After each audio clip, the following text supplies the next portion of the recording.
Hilary Swank is a genuinely attractive woman. The problem is she's 50 and married with two kids. I mean, if she wasn't married and she didn't have those kids, I would definitely be there. But unfortunately, I'm not a homewrecker, so.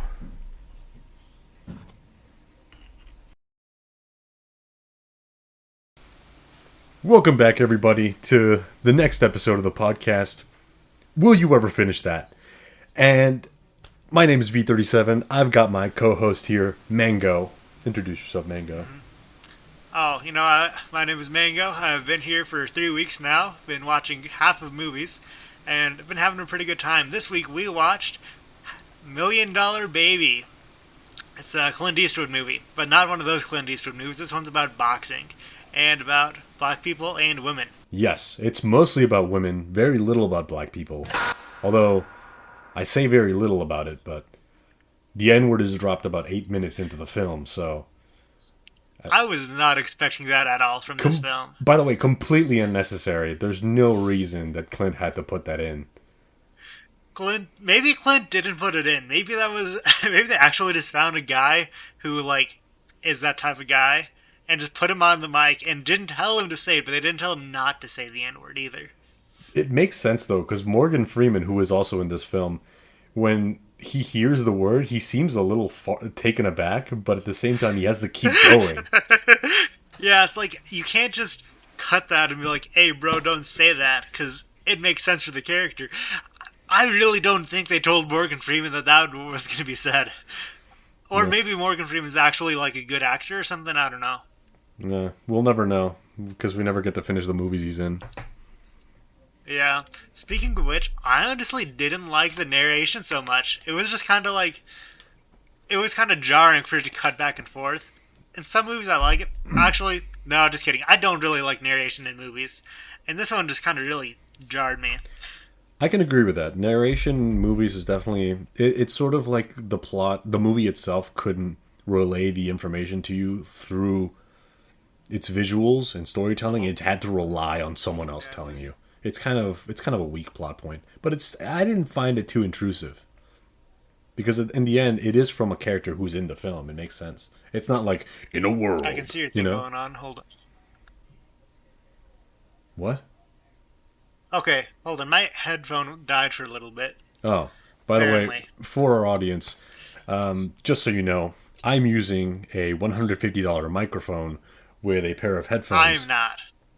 My co-host Mango, is using a pair of headphones to listen to my talking, and then another one to speak into. Yes, that is correct. He is quite literally the least prepared person to have created this podcast. Hey, it's not about the size of the dog in the fight. It's the size of the fight and the dog. Not really, because we learned about that. Wait, what did you just say? It's not about the size of the dog in the fight. It's the size of the fight and the dog.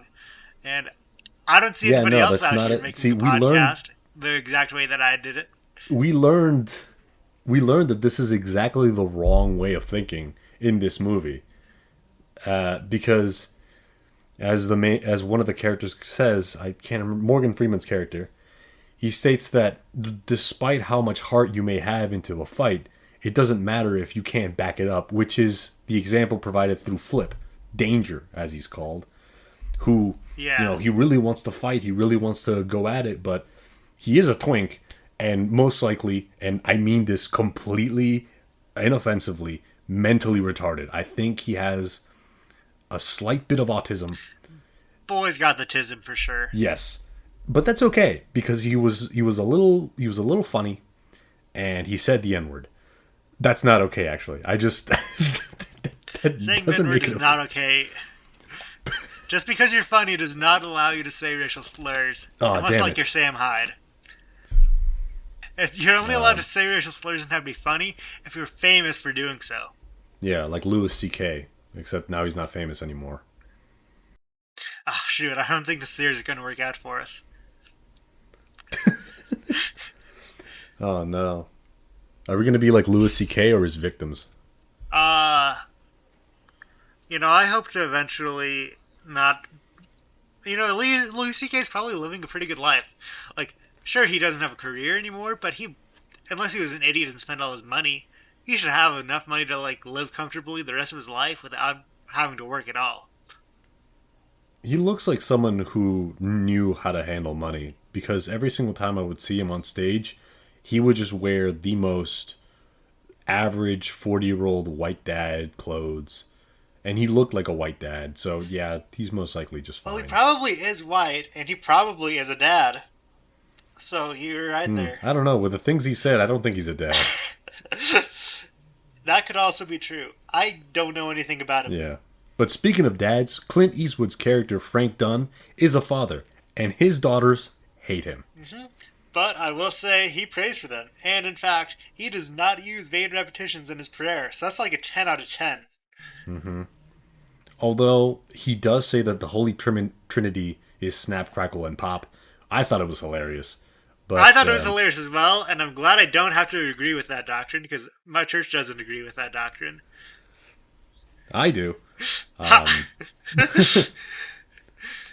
By the way, the father says don't come to mass tomorrow. That was insane to me. Bro is... I could not believe it when they had the priest say don't come to mass tomorrow. To me, it just didn't make sense because what do you mean tomorrow? Don't you mean next week? They must have midweek mass like every single day. Oh, that's horrible. Which means that Clint Eastwood is pulling up on the daily to rag on this guy. I can't. And we see multiple times he comes in and the father is always let down after seeing him. Oh, I don't know what purpose that serves. I'm sure we'd figure something out about that like later in the second half of the film, but I love that it's in there. It's most likely just like an old friend or something. Yeah. I'm sure like his wife was more into the religion and then she died. Yeah.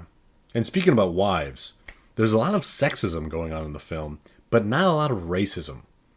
Except if you don't count the N-word. If you don't count the N-word, there's no racism. If you don't count the racism. Okay, but the N-word wasn't said in a like an offensive way. He was just like, okay, I'm not gonna say it, but he's Danger. His name is Danger, by the way. Danger said it in a more like unknowing way, not thinking that was an offensive word, because he was raised by Southerners. The core of all racism is ignorance. True. And so this really does fit. Yeah. And basically, what we're going to do is we're going to spend the next 45 minutes of this podcast trying to defend Danger and why he's allowed to say the N-word too, and why we should be allowed to say it as well. I'm brown, so I'm already halfway there. I'm also pretty brown. When it's, I'm Native American, so it's got I turn white and then brown and then red. Like, I just kind of change colors a lot. You're Native American? Yeah, White River Apache. You're Apache? I only found out about this recently. Oh, it's because you went to California. They'll tell you that you're Guatemalan. No, my dad told me when I got back. That was quite a surprise. Take that, liberal. I'm not a liberal. Frick you. Anyway, so, yeah, this movie is about a woman who wants to be boxing, and everybody says, no, you can't do boxing, you're too old and ugly. Well, they didn't say she was ugly, but they did say she was old. She was 31 at the time. Not only was she 31 in the film, she was about 30 in real life. William, no. What's her name? Hold on, let me look this up. I don't know. I don't know anybody's names in this. So I watched this. I thought we were recording this yesterday. So the only time that I had to watch it was at 6:30 a.m. yesterday. So don't recommend it because it kind of just ruined the rest of my day. Having an unfinished movie to start everything off. That's how I began my day. Oh, this is how I went to sleep. Do you think that was better or worse than waking up to it? I don't know. I had dreams about Hilary Swank. So that's her name, by the way, in the film. Or not in the film. That's her real life name. Her name in the film was like... In the film, her name is Maggie. Maggie. Maggie Fitzgerald. I wrote all this down because if I'm going to be honest, I kind of had a little bit of a crush on Hilary Swank in this film. She's very attractive woman. You like that Missouri accent? I like that fighting spirit she has, you know? I'm very into women who have a goal in mind and will do anything to reach it. you know? Hmm. I agree. That's a pretty good goal to have. And that's I don't know what I just said there. I was kind of just saying words, and that does not make sense when I think about it. I apologize for being the worst podcaster known to man. Anyway, I'm over that. Um, It's okay. You're brain dead, but I am Hispanic, and let me tell you, the other Hispanic in this film is, I feel like some of these characters were just kind of shoehorned in because Clint said, we need a little bit more interactions between different people. So he just threw this guy in there to say three lines and then get directly punched into the head. yeah, that's like a fair assertion about how some of these characters are put into it. Because it's like, okay, maybe she fights the British lady later on. So for the audience who haven't watched this movie, probably should go watch it because this one's pretty good. It's But excellent. that, yeah, I liked it a lot. My dad has not seen it, and he was kind of jealous when I told him that I watched it. And then he was also once again disappointed that I am only watching half of a movie, especially when it's a movie that he actually wanted to see. Why does your dad want to watch Million Dollar Baby? Is he also Because in love it's with Hilary Swank? no, he I don't likes blame Clint him. Eastwood movies. Oh, okay. For the audience at home, Maggie Fitzgerald is 30 years old and she wants to be the boxing champion because she likes fighting because she has nothing else going on in her life. I wrote down a quote. My brother's in prison. My sister's cheating on welfare by pretending one of her babies is still alive. My daddy's dead and my mom is 312 pounds. That's true. And she's been a waitress since she was 13 years old. I might add, she said all this on her birthday in the middle of the night fighting a speed bag, and after she had been training for a month with nothing to show for it.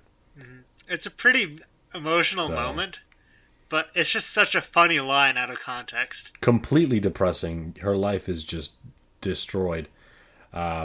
But of course, it's in the early 2000s, so she can just fight. And she's white, so she can just do whatever and get that bag. And she does get that back. She starts to actually win fights. Eventually, she's gonna go for a championship or something. And Mm-hmm. I gotta say, A this title. a title, that's what it's called.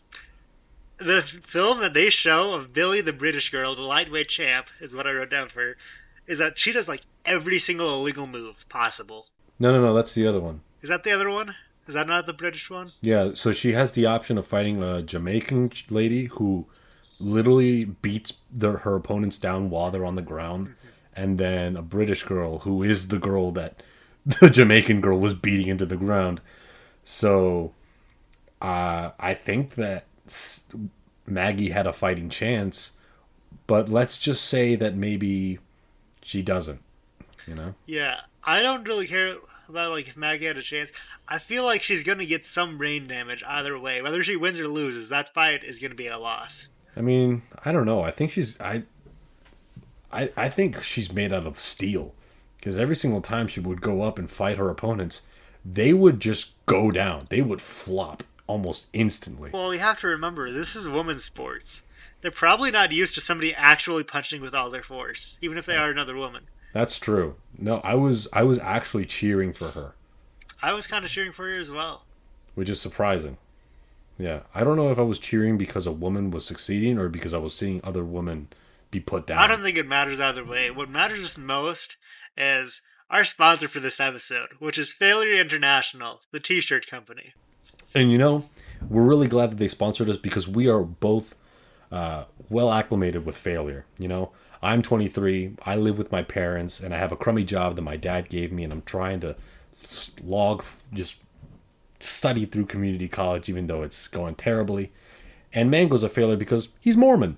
So we're very happy that this company has sponsored both of us on the fact that we're both absolute failures. We are failing at life, and they are failing to sell enough t-shirts. That's why they sponsored us to do this for free, actually, because joke's on you, we don't have any sponsors. We're that big of failures. So, Failure International, please sponsor us and send us free t-shirts, and we'll do this every single episode. I like money. Now back to the movie.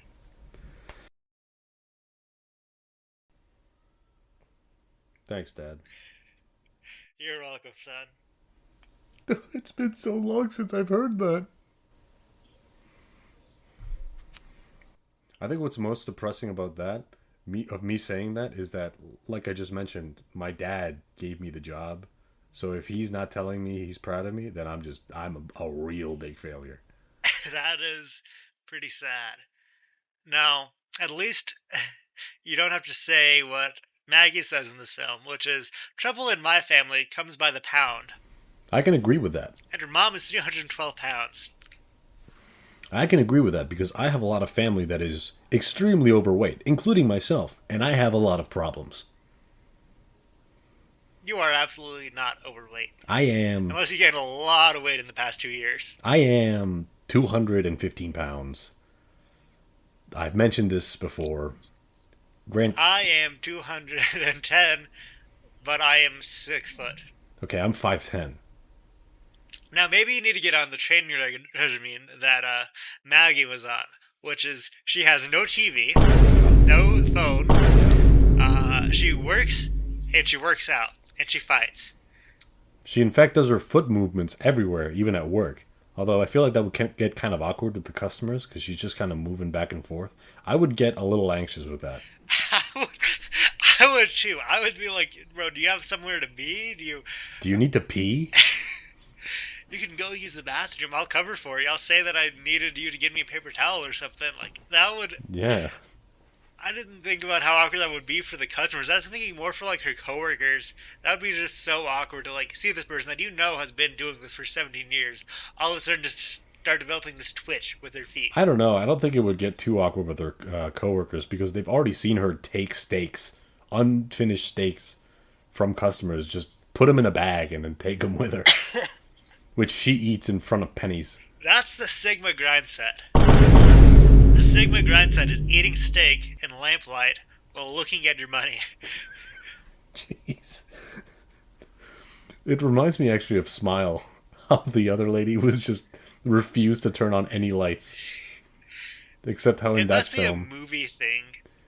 It's a white woman thing. Except in that film, it was she had money. She just refused to turn on the lights. Maggie has no money, so she only has that one light. But do you know what she does have? What? Very nice white shoes. Oh. Her white shoes were not poor people's shoes. You know what? This makes sense, in fact. Because this means that she is going through the struggles as the average black man and shares their hopes and dreams. One of which being keeping their Nikes clean. There are no creases on that. You see... She is from Missouri. She is definitely white herself. But she might have a lot of neighbors that are, African American. And she may have been raised in those ways. And that is why she is so good at fighting. And specifically fighting white women.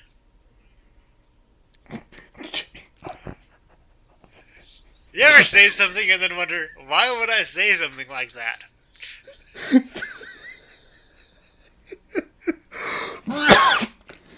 Oh my god. Okay, yeah. She's really got the spirit of a black man.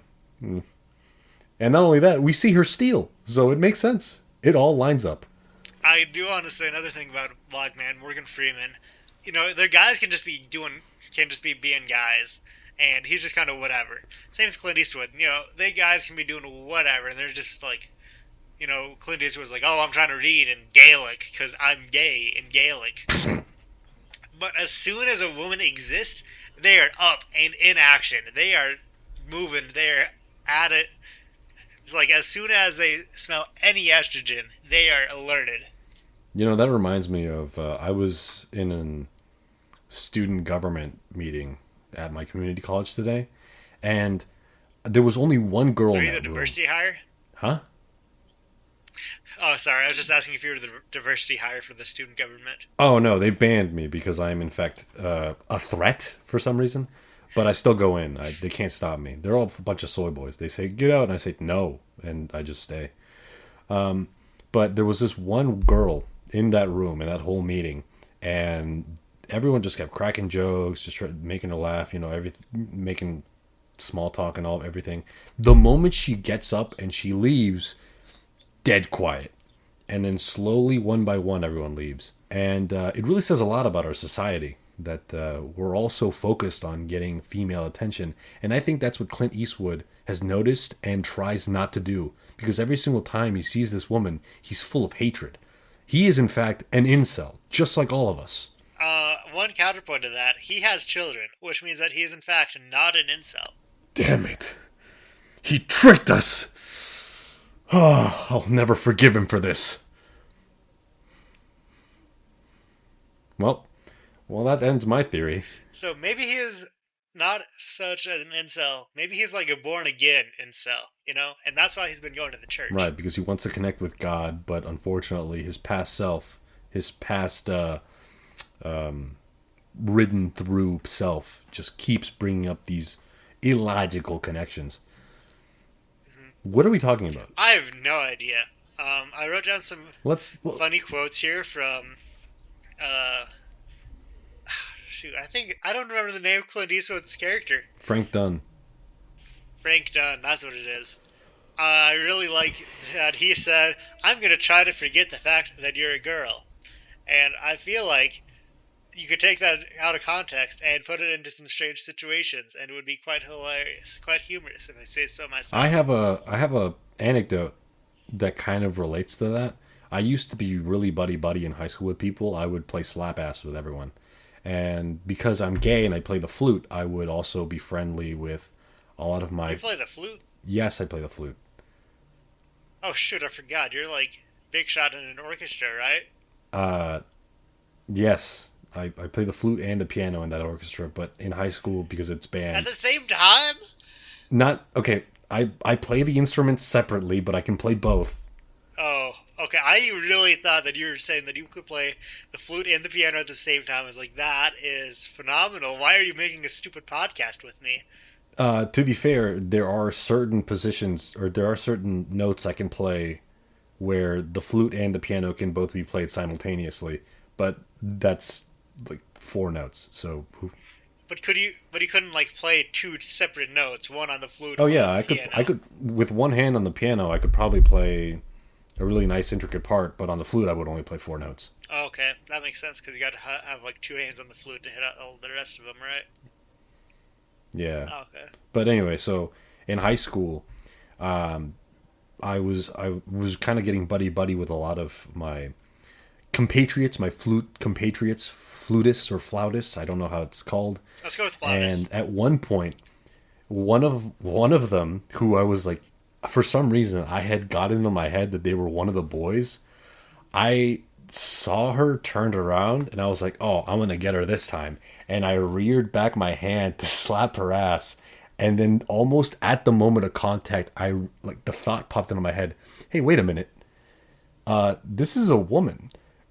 And I had to like throw my hand off. I almost fell to the ground because I had to stop myself. I had a huge momentum. I would have hurt her. God saved you right there. That is nothing short of divine intervention to not get the sexual assault case, the battery case.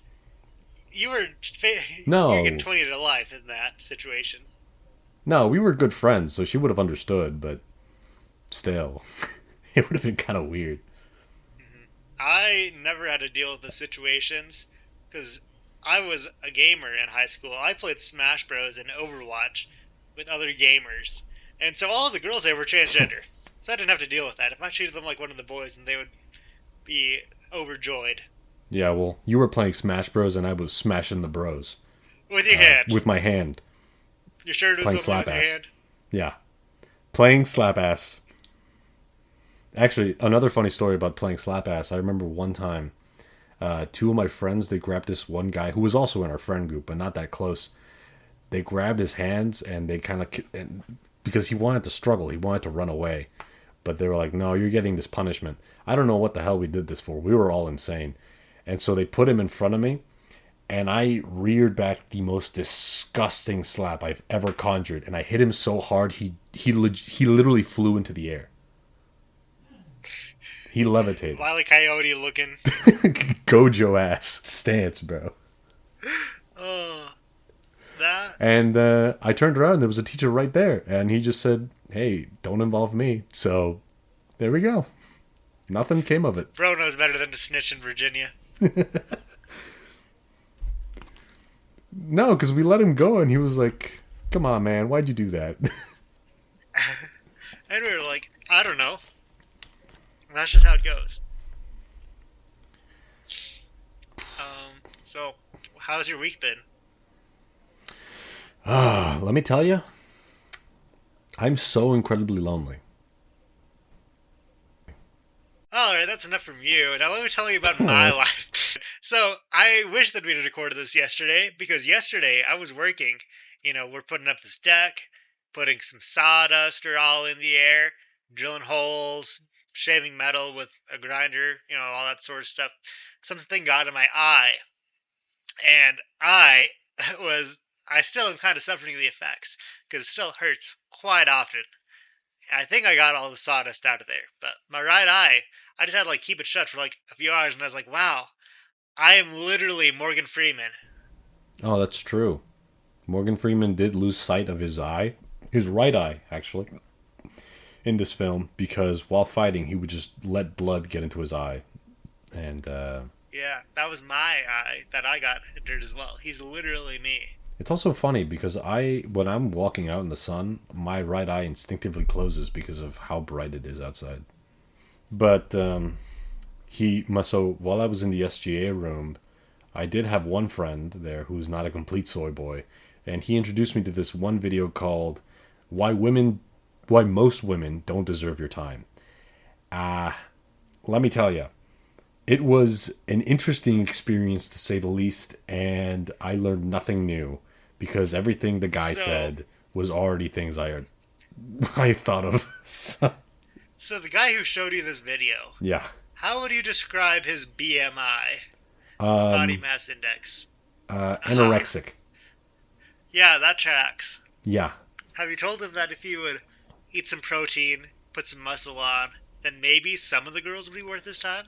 yes, multiple times. I'm not even kidding. I can bicep curl him, and he continues to just not understand that. Yeah, that sucks for him. So while I was on my mission, I had a companion who Hmm. I was with for 3 months. He would just not eat stuff. He would eat like maybe a third of how much I would eat.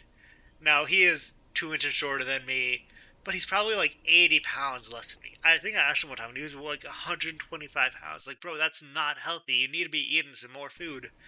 And he was like, That's malnourishment. he's like, oh, I just don't like the feeling of being stuffed. And I was like, bro, your stomach has probably shrinked because you don't eat anything. And I asked him, like, do you want to be strong? He's like, no, I'm just going to go into IT. I about slapped him there. I cannot stand those people that just do not want to improve their bodies at all. Yeah, I hate those kinds of people as well. And you should have slapped him because he's probably gay as well. I mean, he wants to go into IT, not the straightest profession. Yeah, so I came back after 2 years, wanted to check in on all my friends that I made online, all those people from My Funny, the people that I did 3D modeling with, all those great people, certified. Three of them are transgender. Wow. Now, I'm not saying that there's a big correlation, but I'm just saying, like, it's an interesting correlation. I don't know if there's a causation, but there is some data to back it up. I think the cause is you because you And mentioned that there were trans people at your high school as well. I think I just kind of like I'm a very trustworthy person. People tend to like being around me, and apparently they feel safe enough around me to tell me their darkest secrets. And so they just happen to let me know, hey, yo, by the way, I don't feel comfortable in my own skin. I'm like, dang, that's crazy. Anyway, watch this 3D stock. I mean, yeah, I don't feel comfortable in my own skin either, but that's not because I'm transgender. That's because I'm insane and I want to cover myself in metal. Have you ever played Cyberpunk 2077? No, but I'm studying to be an engineer, so I think that tracks. I apparently own that game. I didn't know that, but it came up on my Steam library as one of my unplayed games. It's like, when did I get this? Wait, you own the game? Yeah, apparently. I didn't know that. So, like, how much do you get paid? I did not get paid anything. I Because don't. no, because you own the game. You own like the whole game. Everyone bought it for me. Bro, have you seen their sales? We did not get any money off of that. I might own the game, Oh, but it's true. a liability at this point. You need to get rid of that stock immediately. I know. I don't know who gave it to me. They just gave me a failing company. What were we talking about? Oh, right. Million Dollar Baby. Oh, so I really liked the anime called Megalobox, and this movie made me want to watch it again. My favorite anime is Gurren Lagann. Have you ever seen it? I have not finished it actually, and that's a tragedy. But apparently I don't finish most things now. You should look. If I'm being real, you should definitely finish it. I've watched it 3 times already. What if we watched the first half of each episode? I think I would actually cry. We just only watch them get beat up, and we never watch them get the come up story. That's not exactly how the episodes go. Well, I don't know. I haven't finished it. I have. I finished it. This is the one thing I finished in my life. The only time you've ever finished anything, you've never even finished an assignment at school, and that's why you're failing in this community college. Yeah, that's true. But Gurren Lagann, you'll finish it 3 times over. Shut up, man. But let's see. You know, I think that Maggie's going to try to finish her career in boxing, but unfortunately, she'll just get knocked down because she doesn't really learn too much about her fights because she ends them too fast. And she's going to have to retire because she's getting old. But fortunately, she will have a baby.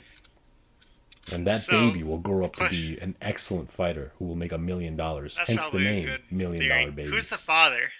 Clint Eastwood? I don't know. Not Clint Eastwood. That would be weird. No. But Clint Eastwood would be like a father figure.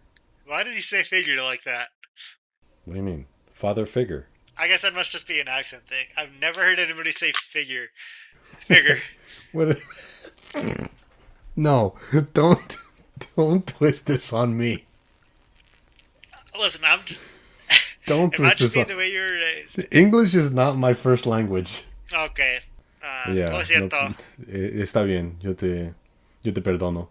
Claro que sí. I remember in middle school when we were learning about Egypt because, yeah, of course we have to learn about Egypt.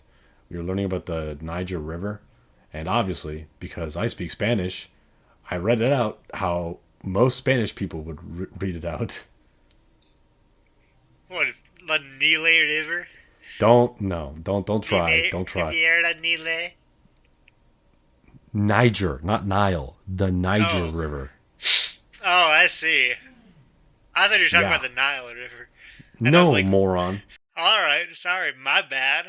God, you're so deaf. Yeah, it's your bad for having 2 headsets as your setup. No, that time I was just stupid. That's not a headset problem. Get your money up, not your funny up. Should we just end it there? You haven't even made your theory. Alright, we're keeping all of this in though. Alright, my theory is that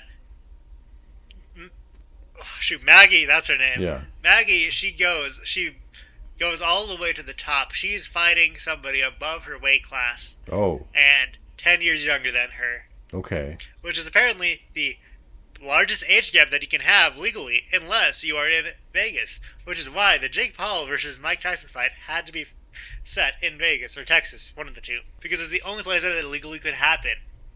That's incredible. She's gonna fight somebody way younger than her and higher weight than her, and her whole family's gonna show up, except her dad, including her mom, who is 312 pounds. Oh, I thought you were gonna say including her dad.